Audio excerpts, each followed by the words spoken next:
Bulletcast for life.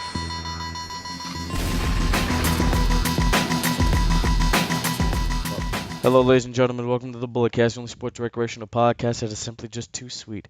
I'm your host, Phillip Antoine, and yes, I am still the modern-day Mamba Raja.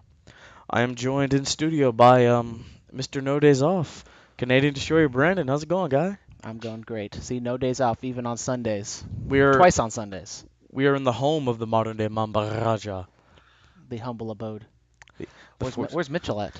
I don't know, man. You know, he met Jack Swagger last night, probably. You know, doing big things down in Daly City. Big thing.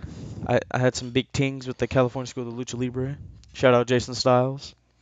But let's get into the Hell in the Cell instant analysis. So Chad Gable and Sheldon Benjamin, they defeat the Hype Bros.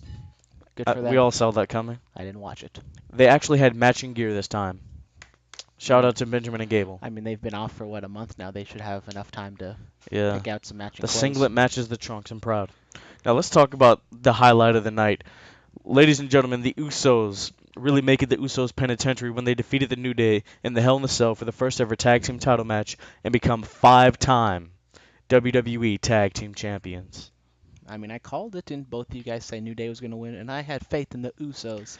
I know. And they came through. I had a last minute thing. I was like, it could be the Usos. I mean, this one of the greatest things I've ever seen. One of the greatest tag matches I've ever seen. Still, just to do things new in a Hell in a Cell that we haven't seen in the match has been around for 20 years.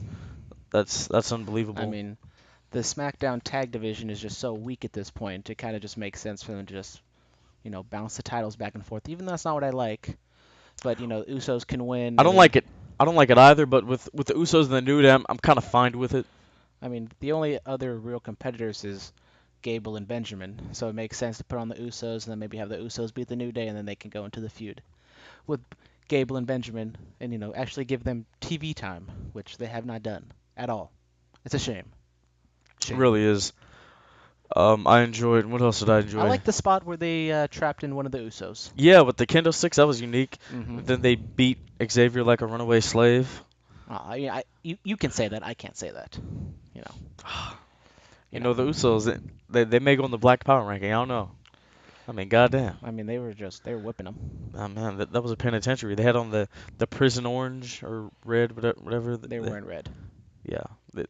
I'm sorry. I was somewhat unconscious. They looked orange. But I really enjoyed it. I loved everything about it. Congratulations to Jimmy and Jay, 5-time tag team champions. Let's see what they do. The show went downhill from here. It peaked early, which was kind of expected because if you thought about between the two Cell matches, this was by far the better match. Yeah. Randall Keith Orton defeats Rusev. Once again, I don't understand what they're doing with Randy Orton. You can elevate Rusev with a win. Randy Orton isn't going to get hurt by losing a Ruru. And Ruru is just ice cold. I don't know what... Come on, Do we really call him Ruru? Happy Rusev Day. Happy Rusev Day. Yeah, but I mean... once again, I kind of just had faith that they would do the right thing, which is not the smart thing. I mean, after all those losses to Jinder, I feel like they felt like they owed Randy something. And having Brock cave his skull in. I think, wasn't Randy down for that? I really don't know, but once again, Ruru got screwed. Because, I don't know, like, what do you do with Randy Orton after this? Do we really want to see a Randy Orton Jinder Mahal match? No. We don't want to see that. And no, we don't. I know we can get into the WWE title picture after the title match. But, we can. But, I just don't know where to go after this. I don't either. This is the new theme song for Baron Corbin. He has a new theme song? Yeah. Isn't this like his third new theme song? Probably is. It's like him, Jason Jordan, Emma, they just can't think of a theme song. When the first big cast, he went through like 5 of them. But honestly, Baron Corbin's first theme song was perfectly fine. It really was. I don't understand why they're changing it unless there's like some dispute with the band. But the reason why I play that is because Baron Corbin defeats Ty Dillinger, who was recently added into the match today, and also AJ Styles to become the United States champion. I was low-key kind of shocked, I'm not going to lie. I mean, we speculated on the podcast asking if it was going to be a triple threat match, and they didn't do it. And so they just put on some stupid little spot with him and Dana Bryan where nobody watches. Nobody watches the pre-show. So why Hey, why don't you I have just? to watch the pre-show. There was playoff baseball. There was football going on. There was more important things than to watch a WWE pre-show. Shout out to the Indians, even though they lost. It's all right. Oh, the Indians. Well, congratulations, Baron Corbin, finally winning a championship after about 5 or 6 years with the WWE. I mean, I'm okay with Baron Corbin winning just because it gets the title off of AJ, and I've Exactly. always said, just flip flop the titles with AJ and Jinder. I'm fine with the U.S. title being on Jinder, and he can just, tell us about how racist we are with the U.S. title. And AJ deserves to be the WWE champion, but I don't know how they're gonna get there and stuff like that, which we saw in Talking Smack. Apparently, AJ's cashing in his rematch on this week's episode, or is it just gonna be soon? It could be this week's, could be soon. We're not sure. We're gonna have to tune in on Tuesday to watch. But speaking of championships, Charlotte Flair defeats Natalya, but she does not win the title due to Natty being a chicken. Heel. I thought we're Unleashed. You can say it if you want. I've gotten so used to the no profanity. I'm in like a little zone. I mean, I'm not gonna promise no profanity because it might just come out during the Shinsuke and the Kevin Owens matches.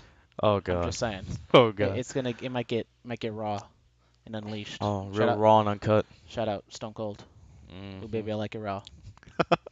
Shout out ODB. JoJo locks it raw. Shout out ODB. Not that ODB. Wu-Tang.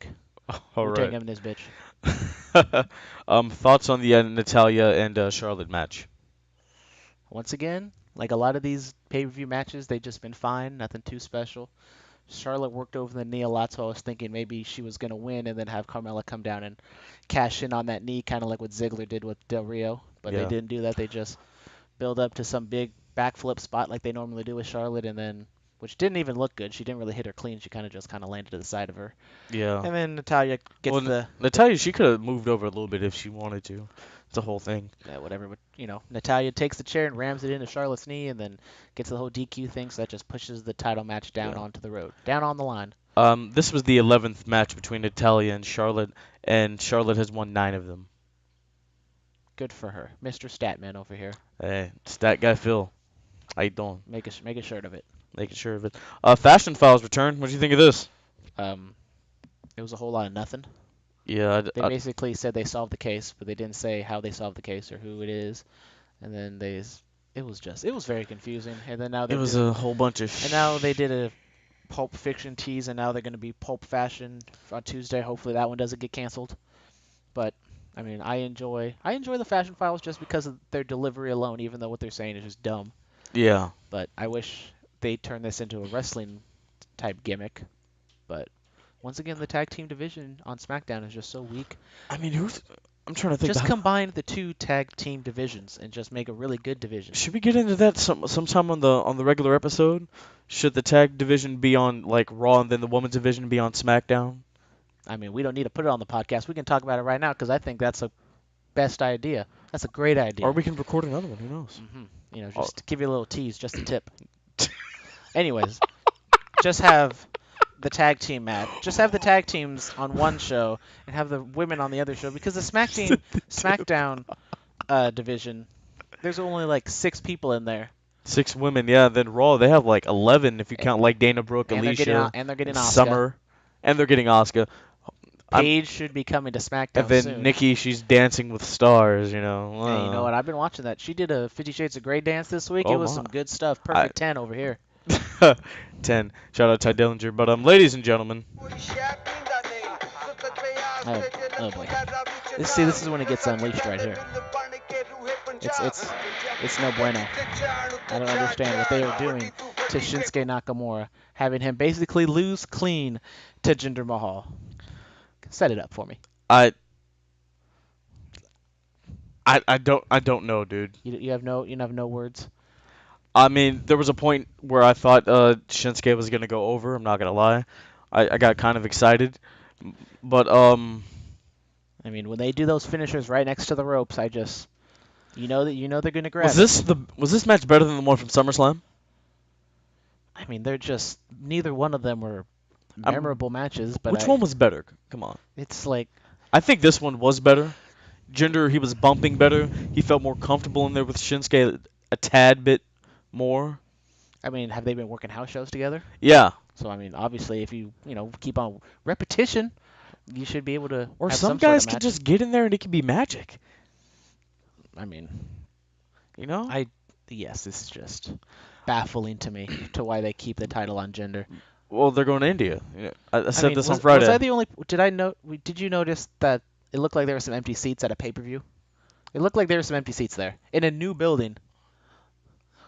It was very. I mean, I don't know exactly how that building is set up. It looked like the seats were red, and I saw a lot of red stuff going on in the crowd. And it looked like there was empty seats at a pay-per-view, which you would never see. I mean, was that like when Which is people not a were good walking thing. in?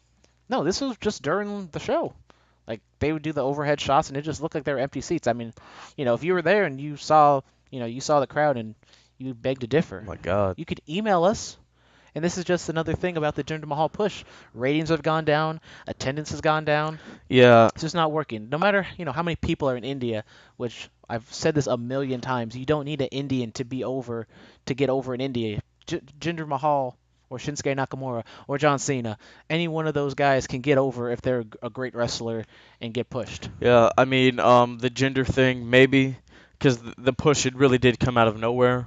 There are a few things we could have done differently. We can He's talk about just those not some other that time. good. He's just not that good. I mean, maybe if they had an organic push, this probably could have been different. I mean, how long has this been going on for? Like what, 6 months? Yes. I mean, he on Tuesday he's gonna surpass AJ's reign, so he surpassed like God forbid if he passes CM Punk's reign. 433. No, I do not know what to do with myself. I probably would not even be on this podcast anymore because I won't be watching wrestling. yeah. I mean, this one reign has surpassed Edge's 4 reigns with the title, surpassed guys like Daniel Bryan, Jericho, Taker. I mean, Daniel Bryan's reigns don't count. I mean, He he was champion for like what, a day, then like 20 days. 30 seconds or I love Poor you, Daniel Daniel. Bryan. Daniel Bryan, I love you. Uh, Come back. Tokyo Dome 2019. We out. Final battle 2018. We go to Tokyo Dome. I'm just saying, I read that. Young Bucks being the elite, Oh man, dropping signs.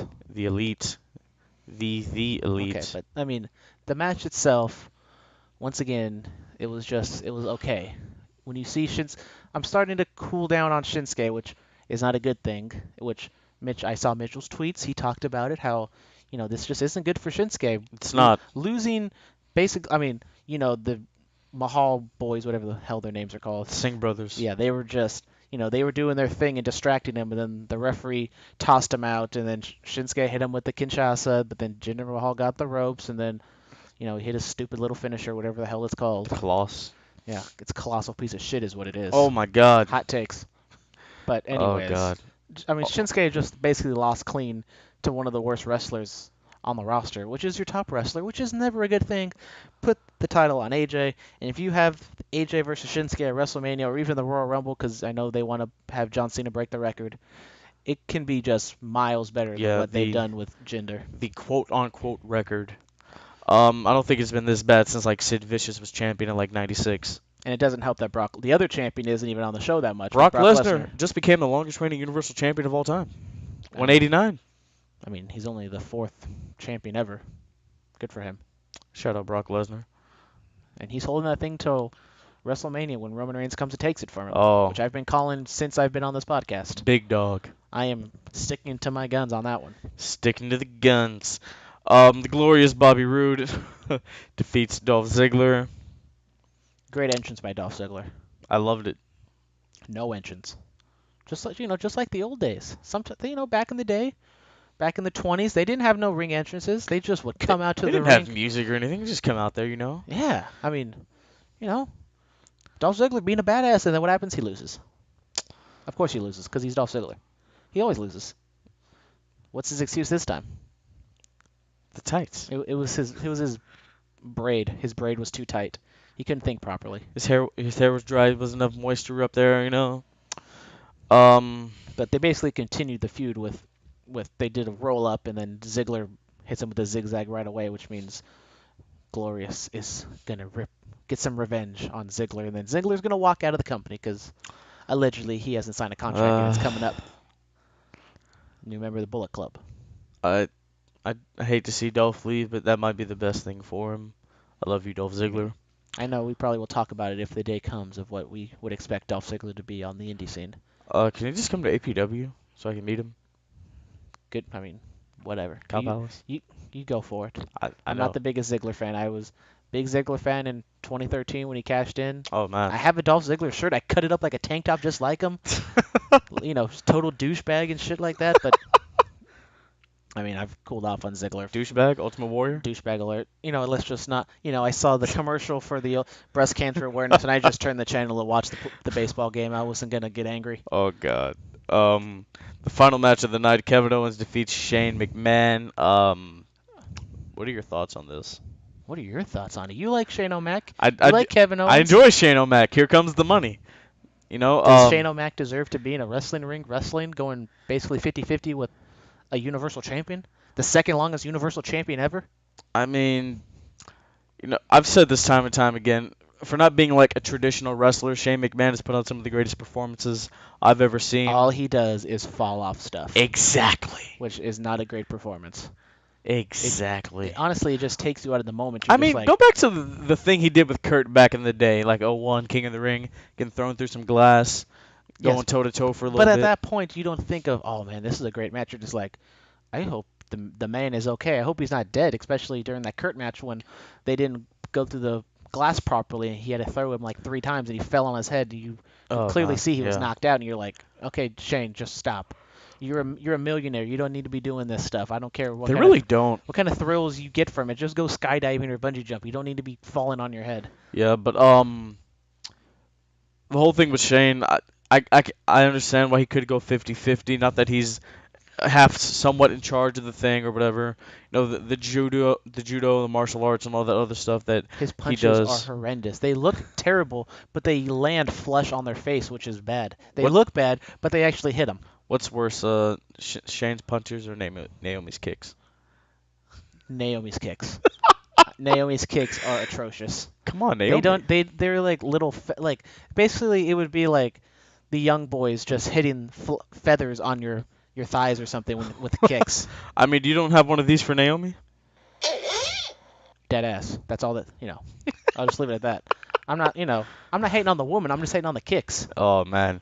But I enjoyed it, of course, the big spots. But let's really talk about what you said on the podcast on Friday. You said what did I say on the podcast? You did say Sami Zayn was gonna help KO win or interfere in some way, and Mitchell and I were like, I don't think so. But then when it happened, when Shane took that leap of faith, KO moved out pretty quickly. I was like, oh, he moved pretty fast, and I see, oh wait, Sami Zayn's there. Not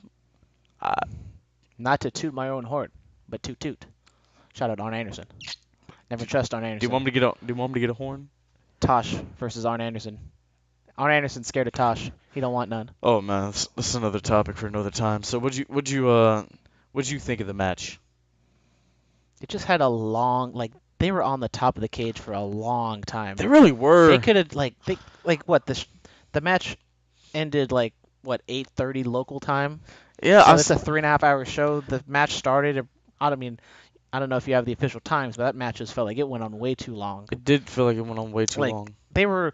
KO teased a splash or an elbow off the top of the cage, and then he, doesn't do it, and then Shane climbs up to the top or on the top of the cage, and then they just go back and forth and do a bunch of flips, and they fall down, and you're just like, oh, is this going to be the big spot? Somebody falls through the cage, but then you think, with the stupidest stipulation ever of falls count anywhere in a Hell in a Cell match, which... What's the whole point of the cell is to be inside the cell. Give me the time. 39 minutes. A 40-minute match, which honestly could have been a 20-minute match. Just recap: Ziggler, Rude 11, Jinder 12, Charlotte 12, Corbin 19, Orton 11, Usos 22, and then Gable and Benjamin 10. But oh my God, 39 minutes! Wow. Yeah, honestly, at least 15 of those minutes was from when Kevin was teasing the splash off the top of the cell. Okay, wasn't that long? Wasn't it 15 minutes? I'm saying from when KO teases the top splash from the cell to when Shane goes up. They fight forever, and then Shane finally does the big elbow and Sammy helps him out. Like that was just that took way too long. You didn't need to milk it that much, especially with the crowd there. They've been there for probably 4 hours at that point. Just get on with it. I mean, Detroit, they were kind of hot. They were kind of hot I for it. mean, Detroit. I mean, I don't know time zones or anything, but I assume they're an hour behind East Coast time, so it's not super. It's not almost midnight by the time the show is over. But They're about 2 hours ahead of us, so you know. But I mean, I don't know how many times I can explain it. You don't need to go 40 minutes to make it a fantastic match. You can. I love the Goldberg Brock Lesnar matches, and those are just 5 minutes of just action-packed. Blah, blah, blah. Well, yeah, that's because Goldberg can't go that long. You know, that's okay. It's not about. I'm not just gonna stay away from something. Saying something stupid. Like the what did you say the other day? No. Okay. So, anyways, let's just keep it to wrestling. I know we're Yeah. unleashing all that stuff, but I'm not trying to get that unleashed. I don't want Goldberg coming after me. He is a kid. So it Kid's works. like So 10. it works. You know, if you know what I'm saying. Yeah. But I understand what you're saying. What do you think of the match? I didn't. Of course, I enjoy the spots. Kevin Owens, the cannonball through the table. I enjoyed that. Okay, the big spots was the table spot, the two table spots. Yeah. The power bomb or whatever it was. On the cell, top of the cell. Honestly, when Shane was looking up, I didn't think it was gonna go outside because I kind of forgot it was false count anywhere at that point. I thought he was gonna like climb inside the cage and dangle from above or do something crazy like that. I mean, with Shane's matches, you expect just big spot after big spot. Yeah. There honestly wasn't that many big spots. After KO went through the table, I'm like, oh, this match isn't over. Shane has to jump off of something. Well, when they said false count anywhere in a Hell in a Cell match, they're telegraphing it's going to be outside of at least outside the cell. Yeah. Because it makes no sense to pin somebody in between the ring and the cell when you can just throw them inside the ring. What do you think Sami Zayn's reason was for helping Kevin Owens? I mean, this you is know, the guy who has been betrayed by his best friend. Why would he help him? I assume we're going to get a promo from Sami on Tuesday to kick off the show. But what I think his reasoning would be is like, even though they've gone through hell, he's still his maybe not his best friend, but he's his friend, and he still loves him, and he didn't want to see Shane possibly kill him, and he knows he has a family, and when it comes to between Shane and Kevin, Sami has the relationship more with Kevin. He's gonna pick Kevin over Shane, even though Shane is his boss.